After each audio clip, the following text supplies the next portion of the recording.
Internetdan ikkita ko'ylak, ikkita tufli zakaz qildim. Birgalikda raspakovka chek qilamiz. Koreyaning eng yaxshi ko'rgan tarafim bu onlayn magazinlar. Kecha zakaz qildim, bugun o'sha yetib keldi. Shunaqa bejo'y rangdagi tuflini zakaz qildim. Afsuski menga kichkina keldi, razmerida emas, shunchaki oyoqlarim semiz bo'lganligi uchun dizaynida kichkina keldi. Bunisi esa yozda kerak bo'ladigan qora rangdagi bosanoshkalar. Kayfiyatimni ko'tarish maqsadida stilim ozgina o'zgartirmoqchi bo'ldim, lekin hozircha hech narsa yoqmayapti. Bu bosanoshka ham menga kichkina keldi, shuning uchun qaynonamga kiyib ko'ring degandim, loyiq tushgani uchun ularga berib yubordim. Chunki qaynonam shunaqa stildagi bosanoshkalarni juda ham yaxshi ko'radilar. Hozircha zakaz qilganlarimdan hech qaysi yoqmayapti. Kelinglar ko'ylakni birgalikda kiyib ko'ramiz. Lekin bu ko'ylakni internetda boshqacharoq ko'rgandim, hayotda esa umuman boshqacha ekan. Turishimni qaranglar, kolbasaga o'xshab qoldim-ey.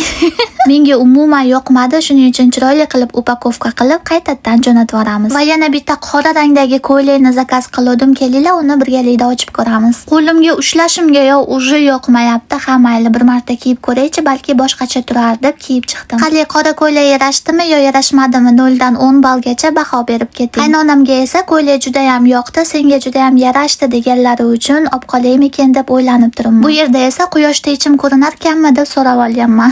Ha, mayli bu joyga kiyarman deb ko'ylakni olib qolishga qaror qildim. Qaynonam ko'ylakni hamma joyini tekshirib chiqyaptilar. Agar nito joyda bo'lsa qaytarib yuboramiz deb, lekin nito joyda chiqmadi, shuning uchun ko'ylakni olib qolishga qaror qildik. Lekin bejo'y tufli bilan havo rang ko'ylak umuman yoqmadi, shuning uchun qaytadan upakovka qilib egasiga jo'natib yubordik.